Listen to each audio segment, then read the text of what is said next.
Can one team climb out of the basement? That is known as the Pacific Division. We dig into it next. This is the Locked On Podcast Network's 2025 NHL season preview.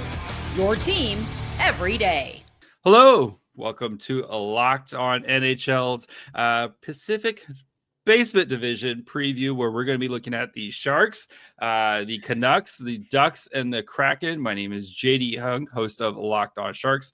I'm joined by Trevor from Locked On Canucks, Kyle from Locked On Ducks, and Erica from Locked On Kraken, where we are going to dive into the Pacific Division and see if we can hoist one team up into the top four and maybe make the playoffs this year, right? One of us will make the playoffs. So we're going to be starting out, of course, because it is the off season here. And off season is also optimism season. So we're going to be going around the horn here, talking about one reason why each team is going to be optimistic. And we will start with you, Trevor. Your Canucks last year, things didn't go well. JT Miller, did JT Miller things in the locker room. But new season, Quinn Hughes, Elias Pettersson. Is there reason for optimism up in Vancouver? Well, first off, I'm happy to see all your beautiful faces, but I'm thinking about last year when I did the roundtable for the top four teams in the Pacific Division, thinking that maybe, just maybe, the Canucks, the Stanley Cup contention window might be opening, man, oh man, pushing the Oilers to Game 7.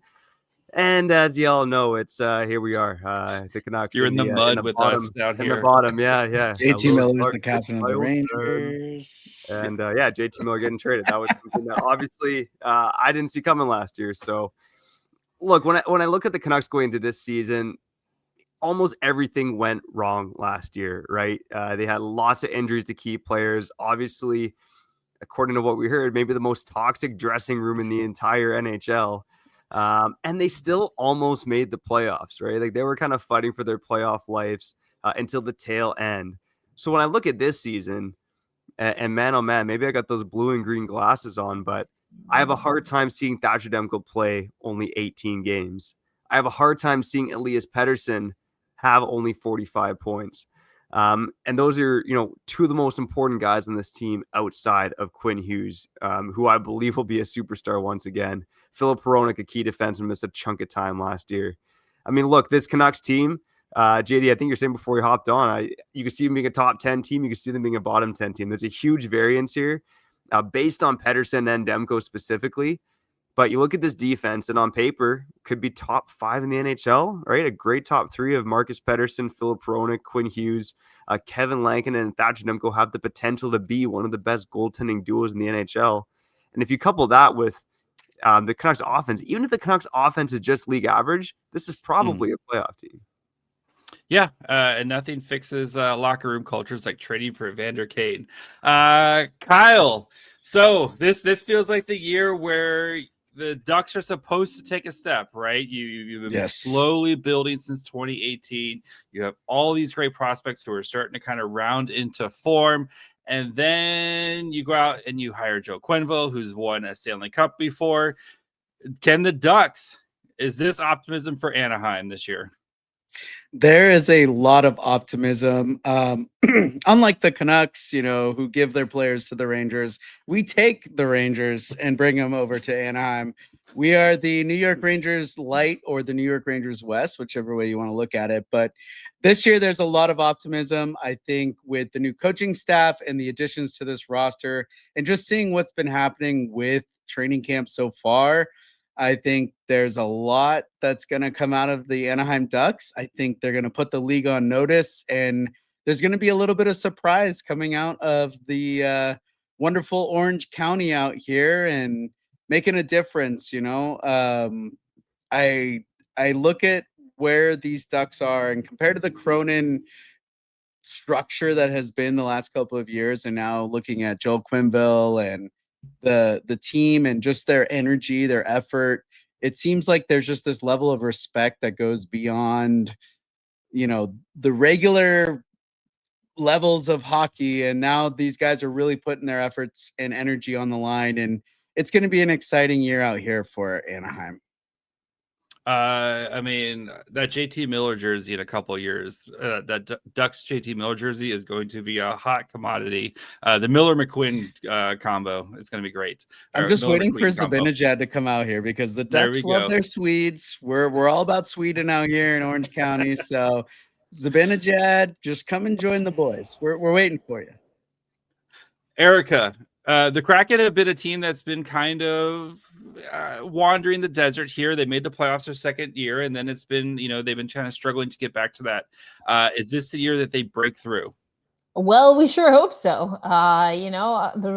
The sentiments for optimism is that it was only worse one other season. So, let's do better, let's do better. And I think that the optimism in a more real answer is in Lane Lambert. I was one that wasn't necessarily on board with the coaching change because a lot of the issues with the Seattle Kraken, in my estimation, are not going to be fixed by just changing a head coach. We did also see that Ron Francis fired his third head coach, but got promoted. So congratulations to him.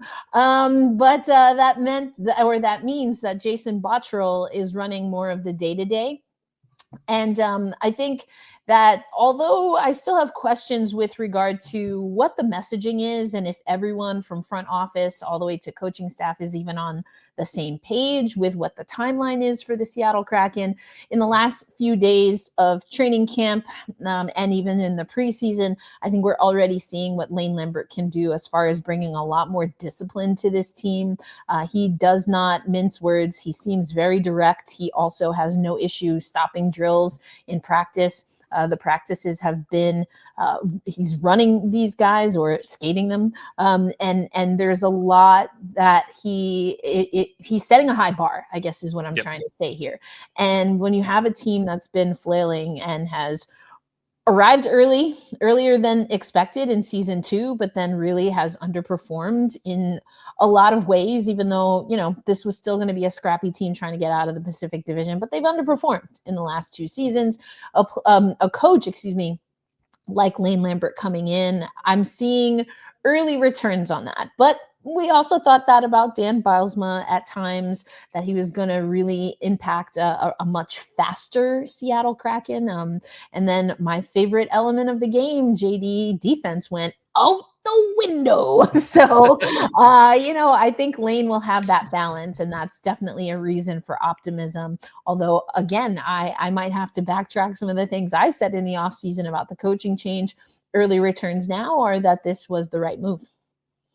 And I think for San Jose, right, we know what the Sharks team is. They put together the best prospect pool in the NHL. You have Macklin Celebrini. What was that? I said that's the only thing they got going. You have Macklin Celebrini, who's on his way to being the face of the NHL and an absolute superstar. Will Smith, and then they added Michael Misa, who's one of the cleanest prospects in the league. This team is been one of the worst teams in the NHL the last few seasons, and you're starting to see the corner, kind of turn the corner, the light at the end of the tunnel as all these pieces are starting to come together. And while, I think this team is still going to struggle to win a lot of games just because of how young the players are, and the defense is definitely patched together by veterans.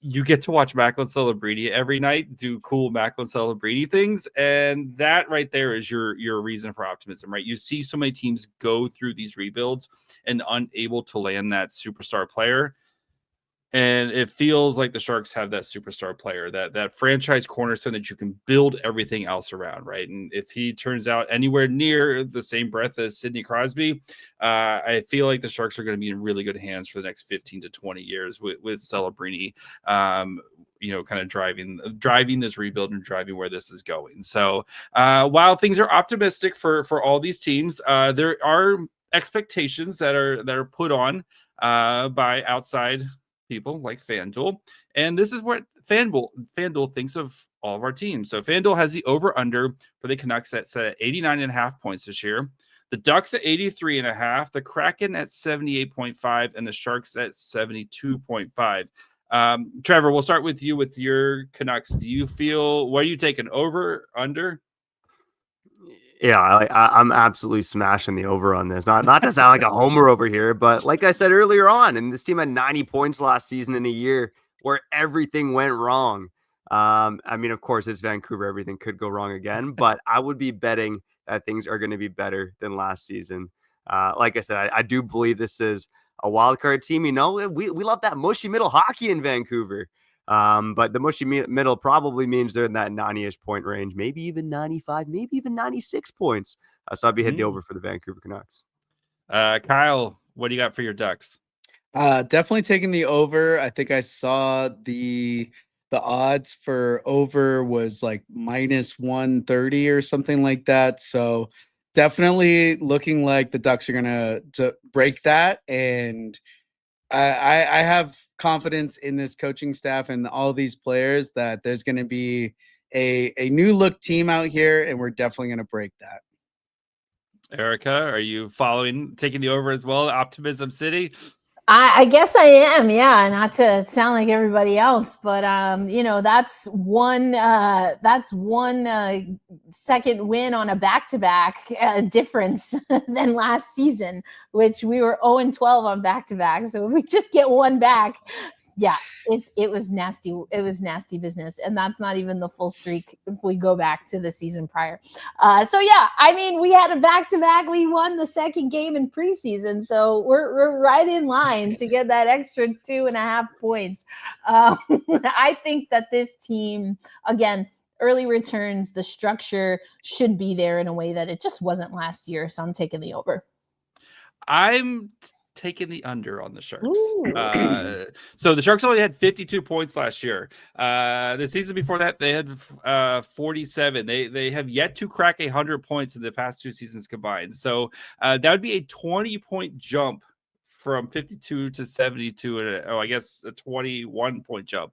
As much as I think the Sharks team improves, that's a lot of points to jump in this season. I can see this team flirting with 70. Like I can see them flirting with 70. I think they're going to turn a lot of these close losses into wins, but it's still a very young team. They're going to make young team mistakes, and I will take the under. I'm being realistic here. I don't think the Sharks crack that 72.5 points. So we're going to talk about some of the big additions as well as breakout candidates. Will Smith here in just a minute. So you guys hang on for 1 second. Most people can't name all their financial accounts or even what they're worth, whether it's 401ks, properties, or investments. And when you don't have the full picture, you can end up leaving money on the table. That's why there's Monarch Money. It's an all-in-one personal finance tool that brings your entire financial life together in one clean, easy-to-use interface on your laptop or on your phone. Monarch is built for people with busy lives. So if you put off organizing your finances, Monarch is there for you. Monarch does the heavy lifting. You can link all your accounts in minutes, see clear data visuals, get smart categorization of your spending, and finally feel in control of your finances without ever touching a spreadsheet. It's like your own personal Puckpedia, people. And the great thing about it, too, is if maybe you and your partner have separate accounts, but are working towards a goal together, whether it's buying a house, buying a car, or just planning your next adventure, they make it super easy to do that. Don't let financial opportunities slip through the cracks. Use code LOCKEDONNHL at monarchmoney.com in your browser for half off your first year.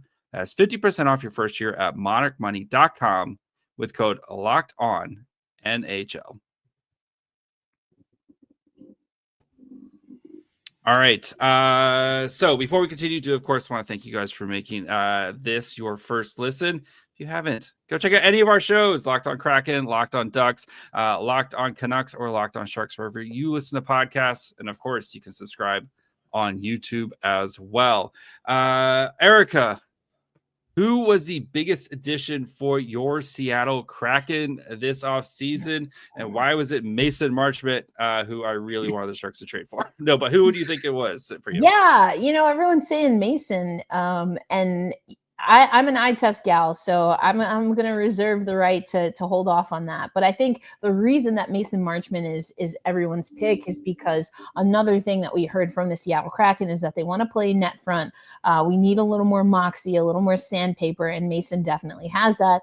Unfortunately, as I speak, he's one of our guys that's already day to day. So there you go. There goes my over. But I think that when you have a player like Mason Marchment, and then you have some of the young guys that we have in the pipeline, I'm expecting that, again, talking about Lane Lambert, that he's going to be able to really set an important tone. I think John Hayden is another guy that kind of comes from that cloth, so to speak, cut from the same cloth there. But yeah, I think Mason, if he can really help in that net front area, it's a huge emphasis that the organization has placed. And again, why they get Mason Marchment. I'm hoping he gets back healthier on that day-to-day. McCann is out, Chandler Stevenson, Capo Caco, who I'm sure I'll talk about on this. So yeah, we need a healthy piece of sandpaper in front of the net for us this season. All right, Kyle, plenty of additions for the Ducks as they, trying to add some pieces. They had a lot of cap space this offseason. Who do you think is the most important addition to your Ducks? There's a lot of ways I could go with this, from the new coaching staff to Chris Kreider to Mikael Granlund. There's a lot of good additions, but honestly, the person that I think that is a big and very important addition is Peter Mrazek. And he comes over with that trade with Detroit, with John Gibson heading over there to the Red Wings, which I can cry about later. But bringing Peter Mrazek over, I think, is a huge piece for Lukáš Dostal. Argue what you want with the preseason, with being too many games or too less games or whatever it is that you feel about the preseason. Dostal gets hit in the head last night, and there was a scheduled change, so he does leave the game to have Kale Klang come in, which it was scheduled, but it didn't look good with after he got hit in the head. And we've seen a couple of times the last couple of years of Dostal getting kind of run into in his net, and now you bring in someone like Peter Mrazek who can really back him up and kind of just let Dostal play his game and feel comfortable that you have someone reliable like him there. And then Billy Husso kind of came into the team at the end of last year, so he's not really a new addition, but just having that backup for him where you got two reliable guys that can really just fill that net for him and not make him feel like he has to be the guy every night is huge for this team. And everything's going to build from the goaltenders through the defense into the offense. And so I feel like Peter Mrazek is the guy that's really going to balance out Dostal and bring new energy to this Ducks team. Trevor, biggest addition the Canucks made this offseason. Man, oh man, I thought I was going to have to copy Kyle there with the head coach. I thought it was going to be Joel Quenneville. He threw the Peter Mrazek curveball there. But, hey. With the Vancouver Canucks, unlike the Anaheim Ducks, there were not a lot of new additions, right? It was Evander Kane, and no, I'm not picking Evander Kane here. I could go with Brady. Why not? You listen to Locked On Canucks for the takes on that. I could pick Braden Coots, who honestly has been one of the standouts at Canucks training camp. And even though he was a 15th overall pick, there's some rumblings that he could make the team to at least get an addition. But I got to go with Adam Foote, right? I think so much matters for the Vancouver Canucks. The entire NHL knows it. If the Vancouver Canucks aren't good, they are probably going to lose Quinn Hughes and slip into a San Jose Sharks rebuild, if we can even rebuild properly, which we've never done in our 55-year history. So I'm going with Adam Foote. Adam Foote got the Quinn Hughes cosign. Quinn Hughes, went on the record saying that Adam Foote is the best coach he's ever had back when he was an assistant. And here he is in Vancouver, where now winning really matters, to try to keep Quinn Hughes here, to try to keep the band together. And everyone kind of thought he was going to copy Rick Tocchet's style and it was going to be the same old Canucks. But early signs in training camp is that he's really tweaking the structure, trying to make the defense more aggressive and really trying to put his stamp on this team. So if he puts a stamp on this team and everything goes well, the Canucks can probably keep Quinn Hughes and maybe be competitive, dare I say, get back into that Stanley Cup contention conversation at some point. And if they aren't, well, the whole thing is going to blow up anyways. So a lot rides on whether or not Adam Foote can get the most out of the team this season. Yeah, I mean, for the Sharks here, there was a lot of additions. Again, as they're trying to kind of patchwork their defense, but I wanted to talk about Dmitry Orlov, who the Sharks have had a bad defense is nice to say for the past couple of seasons. And I think Orlov is a guy who he's never been the guy, right? He's always had a John Carlson or McAvoy, or like you look at like Jacob Slave, and so he's going to have to be the guy this year for the Sharks when it comes defensively. But I think he's still got enough left in the tank where I think he can help kind of solidify this defense, especially with some of the other pieces coming in, like a John Klingberg, who's we'll see if he can stay healthy. But I think he can kind of hold down the fort while some of the Sharks' young players like Sam Dickinson start to kind of ramp up and get ready to take a bigger role with the team. And if Orlov's good, I think that's going to make a guy like Yaroslav Askarov's life a lot easier, and is just going to kind of make the offense much smoother. So I think a lot rides on Orlov and kind of how well he can manage being the guy on the blue line for the Sharks this season. So I do think he's the most important piece for who was brought in this year. So, of course, going into every season, we have those dreams of guys who are just starting to explode and be just difference makers and take our teams from 52 points to 72 points, or maybe push us in the playoffs or whatever it is. So, Kyle, the Ducks have a lot of potential breakout players, as you have all these young guys getting ready to kind of make that big step. Who's the breakout player for the Ducks this year? Well, I feel like we got a taste of Jackson Lacombe last year with his kind of explosion, and I expect that to continue. And then Cutter Gauthier, Leo Carlson, they both came together last year at the end of the year. But my breakout guy this year that I think is going to thrive under the Coach Quenneville experience is Troy Terry. He's the guy that I think is going to thrive with this kind of quick pace, physical, just simplistic, systematic approach to hockey. You saw it against Utah the other night. Last night against LA, not looking as standout-ish with Carlson. I feel like there's some chemistry missing, but it seems like Quenneville's really trying to push that as they practiced today this morning. But Troy Terry is that guy. He plays such a responsible version of hockey. He's always doing the little things right. And he might not be the guy that shows up on the score sheet every single night, but he's doing all of the little things in the 200-foot game of hockey correct. And I think that's going to exponentially show up to this year with Joel Quenneville. And you're going to see probably a career year from Troy Terry this year. He's my guy. Expect great things from him. Erica, is this the year? I'm going to say Capo Caco. Is this the year Capo Caco finally breaks out? I would love to see it. And I think, in a short time here, we are also becoming perhaps the Rangers West, which suits me just fine as a New Yorker. But we'll split them. Capo Caco, I think, actually will benefit who is probably my top pick for breakout. Okay.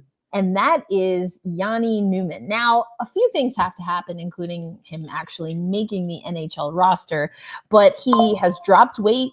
He has already in the preseason 3 goals in 2 games.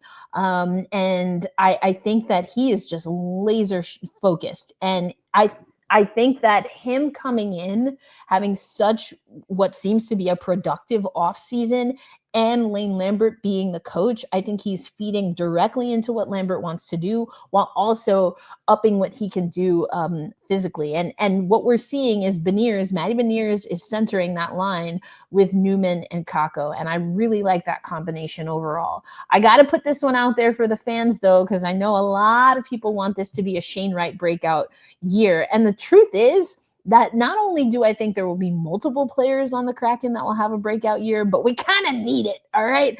I've been likening these this preseason to the MTV old vets versus new threats, and we need some of these young guys to come in and really put a mark on the preseason. And Newman, for me and for my money, is top of the list. There's some other guys, Oscar Fisker Molgaard. I love what he's been able to do, Edward Chalet, but those players, I just don't see them making the roster for the beginning of the regular season. Now, once we get to Olympics and things of that nature, I think they have a great chance of maybe having an appearance, injuries, things of that nature. But for my money, it's Newman for sure. And yeah, Shane Wright will be up there as well.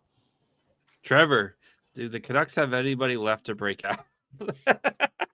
Well, I'm sticking with the trend here. We keep talking about former Rangers, and I'm going to say my former Ranger is going to be better than your former Ranger and your former Ranger. All right. And I'm going with Philip Hedl. Now, Philip Hedl got me excited at training camp where he referenced the JT Miller trade himself, right? Again, a guy in his mid-20s who's, been a middle six player coming to Vancouver with the potential to break out, right? And JT Miller did it. I'm not going to come on here and say that Philip Hedl's the next JT Miller, but he is a guy that has never played in a top six role consistently. And in the 15 games he was in Vancouver last season, the points weren't there, but he was the best player on the ice on most nights. He even talked at training camp too about how, he felt really good early on with the Canucks, and some of the system stuff started to confuse him and get to his head. And then he ended up suffering another concussion. And that's really going to be the key with Philip Hedl. Can he stay healthy? He's played a career high of 75 games. And even sometimes you watch him in preseason, like he can skate for days. He's great at handling the puck, but I do cringe sometimes when he skates into the middle of the ice. Like he still is that guy. But if he can stay healthy, I really do believe this guy is going to smash his career high of 45 points. I think there's a lot of skill there. He looked like one of the best guys at training camp. He's going to be a second line center. He's going to play more than ever. And again, if he can stay healthy, I think he's absolutely going to have a breakout season. If we're sticking on former Rangers, Barclay Goodrow, no, no, it's a pretty easy one for me. I think it's Will Smith for the San Jose Sharks, right? And you saw the first half of the season, they kind of kept the training wheels on him, and then all of a sudden things clicked for him. The second half of the year, he had 30 points in 34 games to end the season. Only Macklin Celebrini had more points for the Sharks. He had 31 points in those same 34 games. Smith is going to be playing with Macklin Celebrini this year. There was thoughts that he might start the season as to try to win the second line center. It looks like it's going to be Michael Misa. So Will Smith is going to play with Macklin Celebrini, and those two are going to light the world on fire, as we saw last year, as those two played the second half of the season together. I think we were potentially looking at a 70-80 type of point season from Will Smith, and especially if Celebrini does what we think Celebrini's going to do, I think Will Smith's going to be right there with him. So that is my pick for the Sharks. I think Will Smith's going to be one of those guys that we talk about on a national scale here soon. So we're going to continue. We're going to kind of start looking ahead here and talk about which teams can which of us can climb out of the mud and seek some glory in the playoffs. We'll get to that here in just 1 second.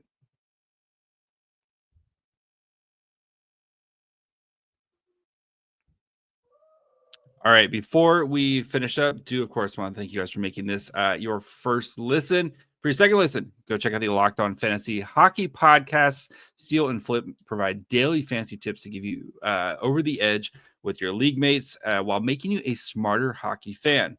Find Locked On Fantasy Hockey on YouTube, wherever you listen to podcasts, part of the Locked On Podcast Network, your team every day. So the hope is one of us is not here next year. That's the hope, right? And spoiler, I'm going to be here next year because I'm trying to be realistic about this. And so we're going to kind of talk about who we think is going to not get out of here. So I'm going to start. I honestly, I think it's the Canucks. Like this Canucks team, if Quinn Hughes continues to be Quinn Hughes, and the difference of Quinn Hughes on the ice compared to when Quinn Hughes wasn't, is like watching like the 23-24 Sharks versus watching like an actual playoff team. Like the numbers say that Quinn Hughes was that important.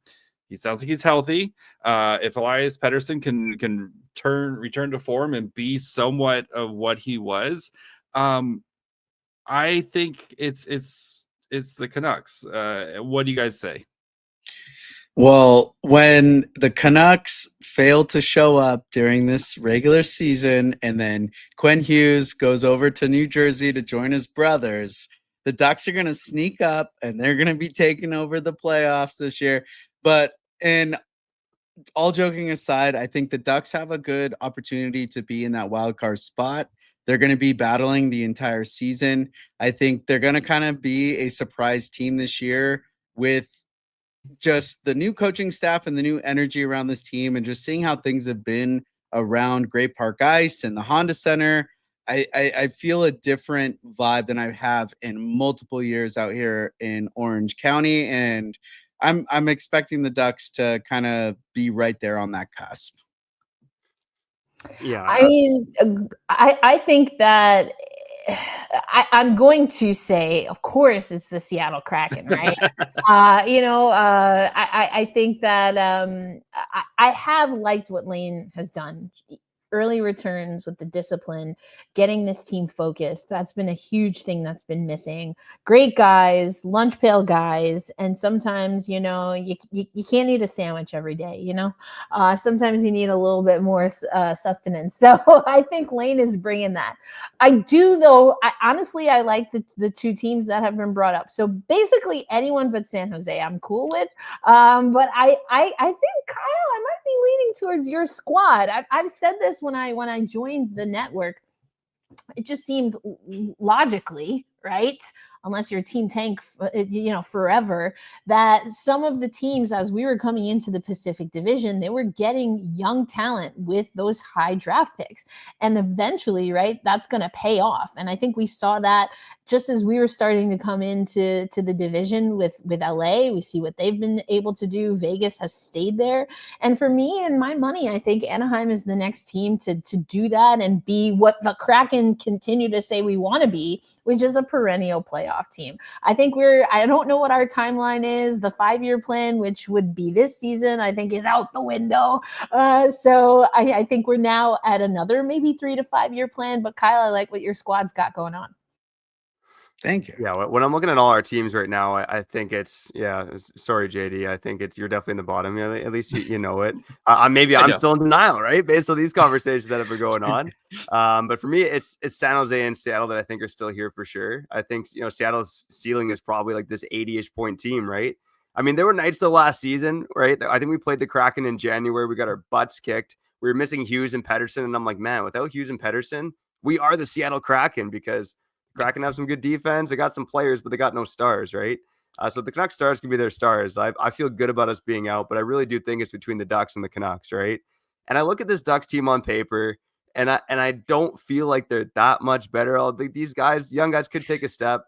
Nothing about Chris Kreider or Mikhail Granlund or Jacob Trouba, being there. None of that excites me. But can Joel Quenneville coach that team up and get them into the playoffs? He's missed the playoffs, 3 times in 20 plus years of being a head coach. So the odds are on your side. Again, on paper, I don't love the Ducks making it to the playoffs, but again, Cutter Gauthier and Leo Carlson could absolutely take the next step. The defense is still a mess, but if one of those guys takes a step too, plus the Joel Quenneville factor, then it could be a tight race between the Ducks and the Canucks for one of those teams to make it in. All right. And if things don't go well this season, what is at stake? So, Erica, we'll start with you. I know, again, new coach, hopefully there's some, little bit of the honeymoon period, but what do you think is at stake for the Kraken if things don't turn out well this year? Yeah, this is such a dicey question. I've been trying to get a sense of if Lane Lambert has a super short leash here, just given all of the coaching changes and the Dan Bylsma change. I really just think he, I don't know, he ate someone's lunch or something. I don't know. He took it out the fridge and they were like, you got to go. But I think that what's at stake here is that you had a lot of excitement for an organization and for a city where now things are starting to turn to not if, but when the Supersonics return, and you're going to have that air sucked right out. And if you can't win, you're a mediocre at best team, which is honestly where the Kraken have been. And the conversations that I'm hearing around the organization, we're not team tank, or at least that's what we're hearing, but we're not necessarily going to make that huge jump. I mean, we all agreed on that, right? for the most part. So I think what's at stake here is that you have an organization that was built really well from all of the optics perspectives, but it never really panned out on the ice sheet. And I would say that Ronnie Francis is in trouble, but it seemed like he got bubble wrapped when he got promoted to president. So I guess Lane and Jason are going to have to take that if it doesn't work out. Tough. Yeah, tough. Trevor, I mean, we kind of touched on it before, but this feels like a massive season for the Canucks where you could either be, again, entering the playoff conversation and everything's cool, or you could be going through a very painful rebuild here really soon. Is it really the stakes that high? Yeah, I think the stakes are that high. I think there's already been some reporting going on, within the past couple of weeks that Canucks management, if things don't go well, they could be under the gun, right? Time has flown by, as Patrick Allvin said recently. It is year 4 on the job for him. Jim Benning got fired in December of 2021, so it's been a while. These guys have had their time to put a stamp on the team.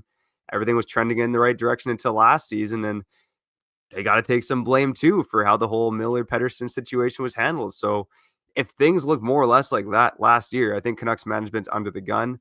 And of course, like we've all talked about, it's Quinn Hughes is likely leaving, and I might be here for a long time, guys. It's okay.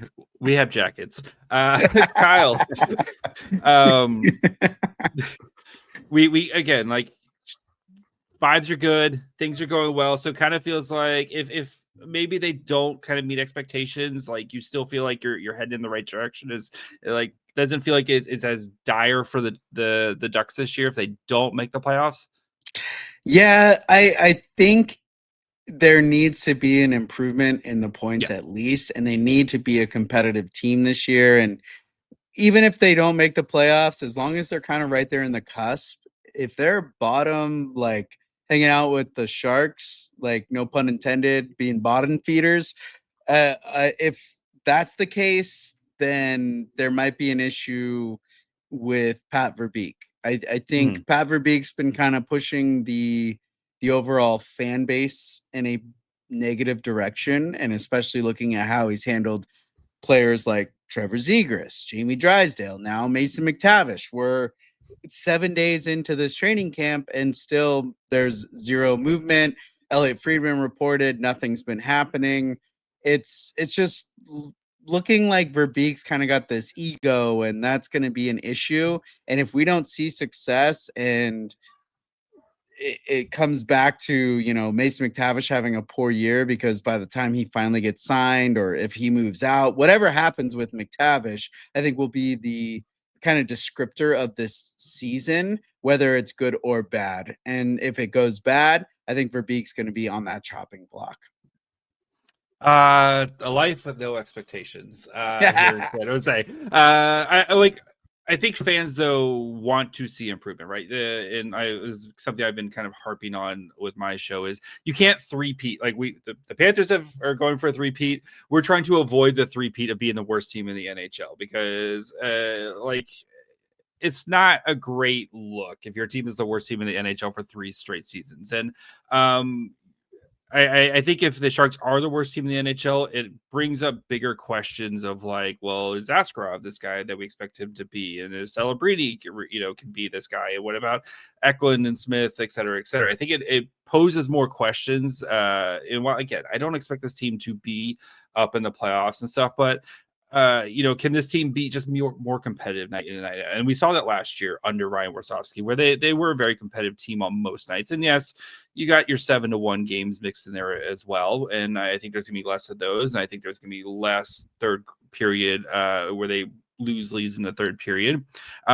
But everybody knows what the Sharks team is, right? And Mike Grier has been very slow and very methodical about this, and he's going to continue to do that because he wants to. He doesn't want to be the Kraken, where you go to the playoffs once and then you're an 80-point team for the rest. Like, we want to be that next, right? We want to be the next Avs. We want to be the next Lightning. Excuse me. We aspire to be an 80-point team. Thank you very much. Yes. Right. We want to be the next Avs. We want to be the next Lightning. We want to be that next team where every year, as long as Celebrini and Smith are in wearing teal and healthy, this is a team that could win the Stanley Cup. So that's where this is hopefully going. This was a blast, guys. I can't wait till next year when we get to do this again. Me, Kyle, Erica, and then probably Jess from Wow. the Flames. So, but sorry, Jess. I'm looking forward to Vegas joining this chat. That would be Yeah. that would be hilarious. Who do you think? Really quick before we end this, who do you think who's with us down here next year? Who's with me, hanging out with me next year? LA. LA. LA. I could see LA. I think it's between LA and Calgary, probably. How about this? Let's say Ducks and Canucks are up to the top, and LA and Calgary. Hey. So that's realistic. Ooh, there we go. Yeah, Flames. Let's go.